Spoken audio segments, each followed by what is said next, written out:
Ya. Lukas 21 ayat 34 sampai 38 dengan judul nasihat supaya berjaga-jaga. Ya. Jagalah dirimu supaya hatimu jangan syarat oleh pesta pora dan kemabukan serta kepentingan-kepentingan duniawi, dan supaya hari Tuhan jangan dengan tiba-tiba jatuh ke atas dirimu seperti suatu jerat, sebab ia akan menimpa semua penduduk bumi ini. Berjaga-jagalah senantiasa sambil berdoa supaya kamu beroleh kekuatan untuk luput dari semua yang akan terjadi itu, dan supaya kamu tahan berdiri di hadapan Anak Manusia. Oke. Firman Tuhan di pagi hari ini, Lembaga Alkitab Indonesia memberi judul nasihat supaya berjaga-jaga. Nah, kalau tadi dikatakan di dalam ayat 34 itu, jagalah dirimu supaya hatimu jangan syarat oleh pesta pora dan kemabukan serta kepentingan-kepentingan duniawi, dan supaya hari Tuhan jangan dengan tiba-tiba jatuh ke atas dirimu seperti suatu jerat, sebab ia akan menimpa semua penduduk bumi ini. Haleluya. Yang terpenting dari hidup kita adalah kita menjaga hati kita di hadapan Tuhan. Nah, hati ini perlu senantiasa connect dengan Tuhan. Ya, itu berarti kita harus baca firman, kita harus berdoa, kita harus bersekutu, kita harus beribadah. Tidak cukup hanya hari Minggu toh, hari lain tidak. Tetapi setiap hari dalam hidup kita harus beribadah. Walaupun kita sendiri di rumah, kita harus beribadah. Kita harus punya hubungan doa dengan Tuhan, ya. Saya punya pengalaman itu, setiap hari saya berdoa. Nah, berdoa tidak berarti bahwa selalu begini, tidak. Tetapi dalam hati kita punya hubungan dengan Tuhan, itu sudah bagian dari doa. Itu. Kerja apapun kita selalu ada hubungan dengan Tuhan, itu bagian dari doa. Itu karena doa itu adalah komunikasi kita dengan Tuhan secara pribadi. Itu vertikal atau horizontal itu? Iya, atas dengan bawah. Kalau begini berarti sesama ya. Haleluya, haleluya. Nah, puji Tuhan. Nah, dikatakan di situ, jagalah dirimu supaya hatimu jangan syarat oleh pesta pora dan kemabukan serta kepentingan-kepentingan duniawi. Nah, sebagai orang Kristen, umat yang percaya yang mengasihi Tuhan, kita tidak boleh melakukan pesta pora sampai mabuk-mabuk, ya. Bukankah ini terjadi di mana-mana, ya? Kalau kami orang Toraja itu, kalau acara terbesar itu adalah kematian. Kalau perkawinan atau pernikahan itu biasa saja. Tetapi kematian itu yang terlalu ramai, saudara. Itu sampai korbankan hewan, terutama kerbau itu, ya. Saudara tahu itu kerbau sekarang di Toraja berapa, ya? Kerbau sekarang itu beda dengan dulu. Kalau mungkin 20 tahun yang lalu, 30 tahun yang lalu mungkin kerbau itu harganya biasa saja. Tetapi kerbau yang sekarang kalau warna hitam itu kira-kira 30-40 juta. Tapi kalau kerbau belang itu nilainya ratusan juta, bahkan M. Haleluya, haleluya. Itu sudah lihat di TV toh atau di HP biasa kalau. Iya kan? Haleluya, haleluya, haleluya. Ini yang Tuhan larang kita supaya kita jangan larut dalam pesta pora. Itu. Kan itu hanya kebutuhan apa, saudara? Kebutuhan daging saja. Itu memuaskan kemanusiaan kita saja. Itu. Supaya kita dilihat orang bahwa kita hebat. Iya kan? Tuhan tidak melihat itu. Ya, di mata dunia itu luar biasa. Tapi di mata Tuhan itu belum tentu itu hebat. Itu sia-sia saja, saudara, ya. Karena Alkitab sudah bilang. Haleluya. Coba baca ulang ayatnya. Jagalah dirimu supaya hatimu jangan syarat oleh pesta pora dan kemabukan serta kepentingan-kepentingan duniawi, saudara. Mabuk harta, mabuk minuman, mabuk materi, kepentingan-kepentingan duniawi. Akhir zaman ini mesti kita bijaksana, ya.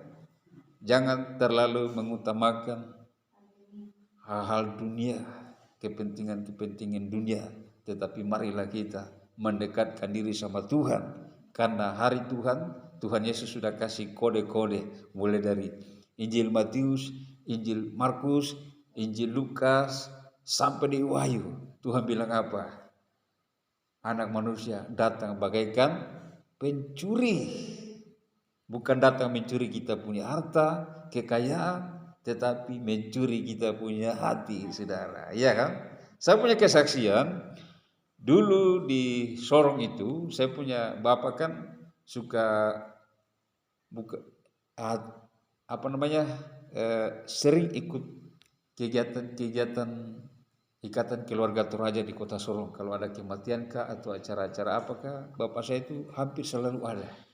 Nah, satu ketika dia dengan temannya sekarang sudah almarhum, namanya Pak Martin Toring. Kalau kenal itu guru di STM dulu, guru otomotif. Jadi mereka dua ini pulang dari tempat itu malam sampai di rumah. Lalu kesaksian yang saya dengar itu, Bapak almarhum ini sudah di rumahnya, masuk di kamarnya. Paginya itu istrinya mau kasih bangun.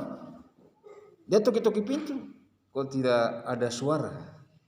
Mungkin toki berulang kali tidak ada suaranya, istri penasaran. Dia buka pintu begini, Pak itu sudah terlentang tidur. Mungkin sudah keram kah, sudah dingin kah, sudah keras kah. Pokoknya sudah tidak berdaya karena sudah putus napas. Padahal malam sebelumnya itu baru pulang dengan bapak saya dari tempat itu, saudara. Ini yang Tuhan bilang kita harus berjaga-jaga, karena kita tidak tahu kapan Tuhan akan panggil kita. Kalau kita dalam keadaan siap Tuhan panggil kita, berarti kita masuk ke tempat yang bagus. Itu. Kalau kita tidak siap Tuhan panggil kita masuk di mana? Hanya dua tempat. Ada surga, ada neraka. Haleluya, haleluya, haleluya. Itu kan? Nah, itu kesaksian seperti itu. Nah, karena Tuhan bilang supaya hari Tuhan jangan dengan tiba-tiba jatuh ke atas dirimu seperti suatu jerat, ya. Sebab ia akan menimpa semua penduduk bumi ini, saudara. Setiap manusia tidak ada yang hidup untuk selama-lamanya atau kekal di bumi, hanya sementara. Mazmur 90 ayat 10. Umur manusia rata-rata 70 sampai 80 tahun. Meskipun sekarang masih ada yang 100 tahun, ada yang mungkin 200 tahun, ya. Ada saya lihat di mana ya, di YouTube kayak itu, di negara mungkin Uni Soviet, Vietnam kalau tidak salah. Sampai ada yang 200 tahun, ada yang 300 tahun. Tapi masih hidup. Ada ya? Tapi jarang. Tapi yang idealnya yang ditulis di Alkitab itu 70 sampai 80 tahun orang sudah meninggal. Bahkan di bawah daripada 70 tahun, 40-50 tahun sebanyak yang meninggal. Itu, saudara. Dan kita di sini harus bijaksana. Kita harus berhikmat bahwa hidup ini singkat. Kita harus membenahi diri untuk menyambut kedatangan Tuhan, untuk bisa ketemu dengan Tuhan. Sebab ini ya apa biar sudah. Sebab ini menimpa semua penduduk bumi, ya kan? Itu. Ya, kita lihat banyak kejadian, banyak bencana alam, tanah longsor, ketabrakan, iya kan? Peperangan, penyakit. Ini semua sudah menjadi tanda-tanda. Ini sudah menjadi warning buat kita bahwa Tuhan akan datang segera. Dan semuanya akan makin meningkat. Bencana makin meningkat. Penyakit makin menyebar. Peperangan juga makin meningkat. Nah, kita mau bikin apa? Mari kita dekat dengan Tuhan. Cari Tuhan dengan sungguh-sungguh. Kita makin berserah sama Tuhan. Biarlah Tuhan yang memimpin kehidupan kita. Ya begitu ya. Nah, haleluya, haleluya, haleluya. Nah, terus di dalam ayat 36, berjaga-jagalah senantiasa sambil berdoa, supaya kamu beroleh kekuatan untuk luput dari semua yang akan terjadi itu, dan supaya kamu tahan berdiri di hadapan Anak Manusia. Nah, saudara-saudaraku yang kekasih dalam Tuhan, Tuhan katakan, berjaga-jagalah senantiasa sambil berdoa. Senantiasa berarti itu continue, terus menerus, jangan stop. Ya, jangan karena ada masalah terus kita tidak mau sembahyang. Tidak, kita harus datang sama Tuhan, kita harus merendahkan diri sama Tuhan.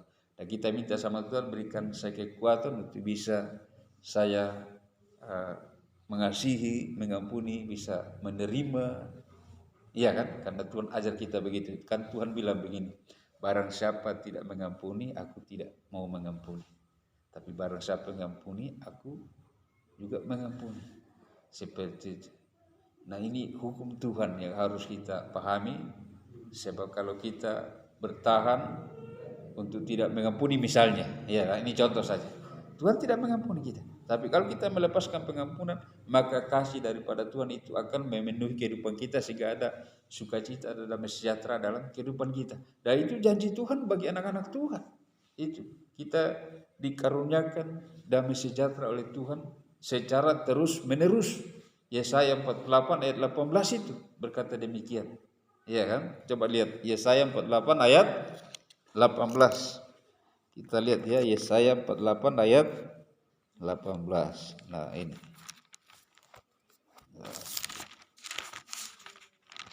Yesaya 48 18. Sekiranya engkau memperhatikan perintah-perintahku, maka damai sejahteramu akan seperti sungai yang tidak pernah kering, dan kebahagiaanmu akan terus berlimpah seperti gelombang-gelombang laut yang tidak pernah berhenti. Itu masih ada koma di situ. Kalau kita lanjut di ayat 19 itu, maka keturunanmu akan seperti pasir dan anak cucumu seperti kersik banyaknya. Nama mereka tidak akan dilenyapkan atau ditiadakan dari hadapanku. Coba bayangkan. Ini janji Tuhan bagi anak-anak Tuhan. Tuhan mengaruniakan damai sejahtera seperti gelombang yang tidak pernah berhenti. Coba perhatikan gelombang di laut itu. Mana dia pernah berhenti, dia terus ada gelombang, iya kan? Begitupun kali, coba perhatikan kali-kali. Di sini kurang kali ya. Tapi yang kita lihat itu apa? Danau Uter, danau apa? Yamaru. Coba lihat danau itu, apakah pernah kering? Tidak kan? Itu. Nah, seperti itu janji Tuhan dalam kehidupan kita. Selalu ada sukacita, ada damai sejahtera, membuat kita mampu untuk selalu datang beribadah. Nah, kita tidak melihat kiri kanan, tapi kita melihat Tuhan, saudara. Nah, seperti itu. Nah, macam saya di gereja di bawah itu, ya saya pelayan, tapi karena jemaat bikin begitu, ya apa boleh buat? Ya, tapi saya bukan marah, saya bukan dendam, saya bukan memusuhi. Saya ini hamba Tuhan, saya tidak bisa jadi pendengar, saya harus jadi berkat. Itu, iya kan? Haleluya, haleluya. Nah, itu. Puji Tuhan. Nah, puji Tuhan ya. Nah, terus, nah kita kembali ke itu tadi sudah. Kita kembali ke Injil Lukas itu. Ya, puji Tuhan. Ya, ayat 36 itu, berjaga-jagalah senantiasa sambil berdoa, ya, supaya kamu beroleh kekuatan untuk luput dari semua yang akan terjadi itu, dan supaya kamu tahan berdiri di hadapan Anak Manusia. Ya. Saudara-saudara yang terkasih dalam Tuhan, berjaga-jaga artinya bahasa apa namanya itu, orang biasa bilang standby. Ya, iya toh, standby, berjaga-jaga, terus menerus datang sama Tuhan, terus berdoa. Karena lewat doa, lewat hubungan kita dengan Tuhan, baik secara jemaat begini atau secara persekutuan, secara perang datang sama Tuhan, itu kita mendapatkan kekuatan yang baru dari Tuhan yang terus menerus itu datang dalam hidup kita, sehingga kita mampu berdiri menghadapi katakanlah mungkin ada ujian, ada cobaan, ada angin, ada badai dan segala macam toh. Yang beri kita kekuatan itu hanya Tuhan melalui kuasa Roh Kudus-Nya. Nah, seperti itu. Haleluya, haleluya ya. Nah, mari kita lihat Mazmur 91. Ya, Mazmur 91. Ya. Ayat 1. Ya. Dalam lindungan Allah. Ya. Ya. Saya bacakan ayatnya. Ya. 1 sampai 4. Nah, kita lompat ya. Ya. Orang yang duduk dalam lindungan yang maha tinggi, orang yang duduk dalam lindungan yang maha tinggi dan bermalam dalam naungan yang maha kuasa akan berkata kepada Tuhan, tempat perlindunganku dan kubu pertananku, Allahku yang kupercayai. Ya. Orang yang duduk dalam lindungan yang maha tinggi dan bermalam dalam naungan yang maha kuasa akan berkata kepada Tuhan, tempat perlindunganku dan kubu pertananku, Allahku yang kupercayai.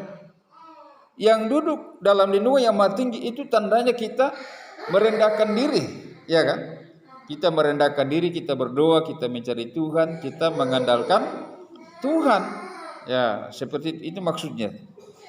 Sehingga di dalam ayat 3 itu, sungguh dialah yang akan melepaskan engkau dari jerat penangkap burung, dari penyakit sabar yang busuk.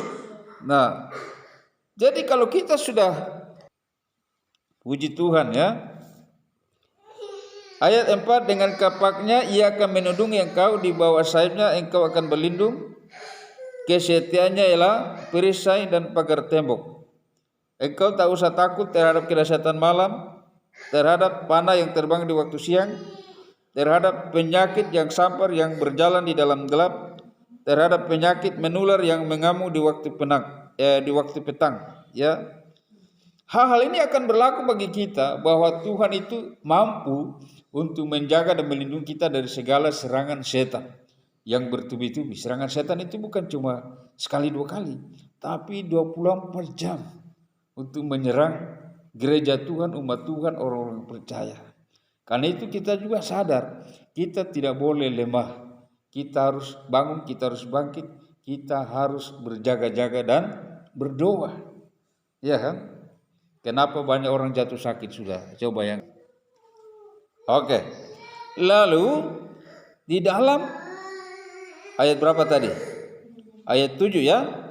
Walaupun 1000 orang reba di sisimu dan 10.000 di sebelah kananmu, tetapi itu tidak akan menimpamu. Engkau hanya menontonnya dengan matamu sendiri dan melihat pembalasan terhadap orang-orang fasik, saudara. Ayat 9 itu, sebab Tuhan ialah tempat perlindunganmu, yang maha tinggi telah kau buat tempat perteduhanmu. Malapetaka tidak akan menimpa kamu, dan tulah tidak akan mendekat ke kemahmu, sebab malaikat-malaikatnya akan diperintahkannya kepadamu untuk menjaga engkau di segala jalanmu. Mereka akan menatang engkau di atas tangannya, supaya kakimu jangan terantuk kepada batu. Nah, singa dan ular tedung akan kau langkahi, engkau akan menginjak anak singa dan ular naga. Nah, Alkitab mengatakan di sini bahwa malapetaka apapun bentuknya tidak akan menimpa anak-anak Tuhan. Itu. Bahkan Tuhan perintahkan malaikat-malaikatnya untuk menjaga kita di setiap tempat di mana kita berada, saudara. Saudara percaya atau tidak bahwa kita anak-anak Tuhan ini, kita punya malaikat ada yang selalu menjaga kita siang dan malam. Itu. Ada malaikat kita, saudara, cuma tidak kelihatan secara kasat mata, tapi secara batin, mata rohani, kalau Tuhan itu mau kasih lihat kita, bisa. Itu, kita punya malaikat ada. Yang penting kita ada di jalannya Tuhan, itu mengasihi Tuhan. Kita rasa bahwa ada perlindungan Tuhan lewat malaikat Tuhan, lewat Tuhan sendiri, lewat kuasa Roh Kudusnya. Nah, seperti itu. Nah, selanjutnya di dalam ayat 14 itu, sungguh hatinya melekat kepadaku, maka aku akan meluputkannya, aku akan membentenginya, sebab ia mengenal namaku. Bila ia berseru kepadaku, aku akan menjawab. Aku akan menyertai dia dalam kesesakan. Aku akan meluputkannya dan memuliakannya dengan panjang umur. Akan kukenyangkan dia dan akan kuperlihatkan kepadanya keselamatan daripadaku. Nah, ayat 14 dikatakan, sungguh hatinya melekat kepadaku, maka aku akan meluputkannya. Aku akan membentenginya sebab ia mengenal namaku. Tuhan juga mau supaya kita harus respon terhadap firman-Nya. Kita harus ada di dalam firman-Nya. Kita harus ada dalam rancangannya sendiri. Supaya Tuhan katakan, ketika kamu melekat kepadaku, ya, kalau kita melekat sama Tuhan, siapa lawan kita? Tidak ada. Tuhan yang akan menjaga kita, Tuhan yang akan melindungi kita, Tuhan yang bagaimana? Tuhan selalu ada dengan kita, memberi kita kemenangan untuk kita mampu melewati setiap masalah dalam kehidupan kita. Kita dibuat menjadi pemenang. Dan Tuhan katakan kita lebih daripada pemenang, saudara. Ya. Dengan kata lain, ikut Tuhan itu tidak ada yang kekurangan, tapi selalu berkecukupan, malah berkelebihan. Untuk bisa kita saling membagi. Seperti itu yang Tuhan mau. Karena Tuhan bilang kita tidak boleh juga kikir. Ya tak? Seperti itu. Oke, saya kira itu firman Tuhan. Tuhan berkati kita. Kuasa-Mu Tuhan, ku rasakan kasih kuasa Roh Kudus, ku rasakan kehadiran-Mu. Sekali lagi kita bangkit berdiri, ku rasakan kasih-Mu Tuhan.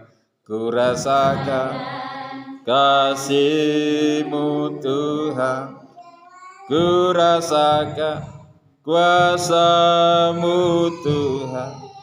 Ku rasakan kasih kuasa Roh Kudus. Ku rasakan kehadiran-Mu. Curahkanlah kuasa-Mu Tuhan. Mujizat terjadi di tempat ini. Curahkanlah kuasa-Mu Tuhan. Mujizat terjadi sekarang ini. Mujizat terjadi. Mujizat terjadi sekarang ini. Haleluya, haleluya. Mujizat Allah pasti terjadi karena Tuhan Yesus tidak berubah. Dahulu, sekarang, dan sampai selama-lamanya. Saudara-saudaraku, hanya tinggal percaya, jangan mengandalkan Tuhan.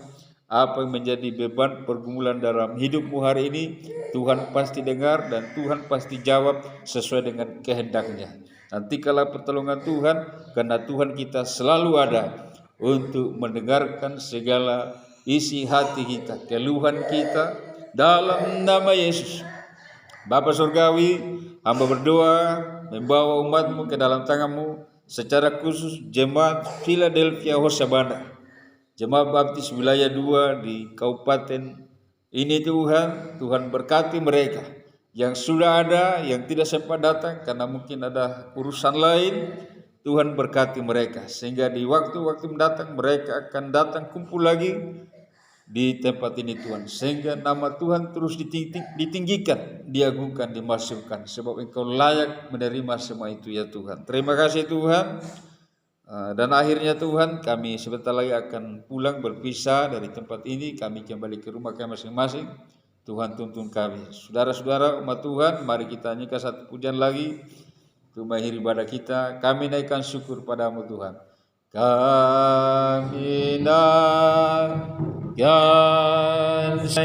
syukur, naikkan syukur padamu. Syukurkan kasih yang mulia. Kami naikkan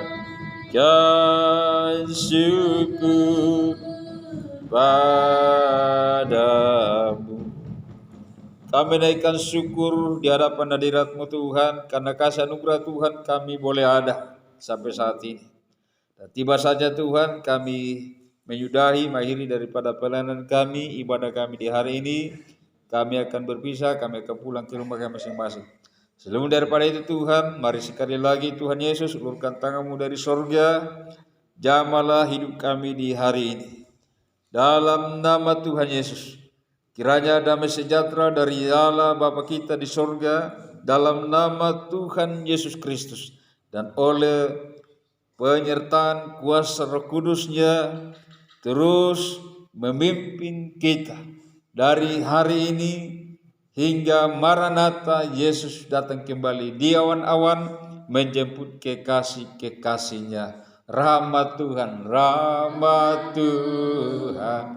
Yesus Kristus, kasih Bapa di surga, dan karunia Roh Kudus kiranya tetap serta. Amin. Mari kita berdiam diri sejenak dan renungkan segala kasih kebaikan Tuhan. Terima kasih Tuhan atas kasih anugerah-Mu dalam kehidupan kami yang tak pernah berkesudahan. Terima kasih Allah Tuhan kami, Engkau Allah yang baik. Haleluya. Glorious sana bagimu Yesus Tuhan. Haleluya. Mari sama-sama kita katakan amin ya, puji Tuhan. Ibadah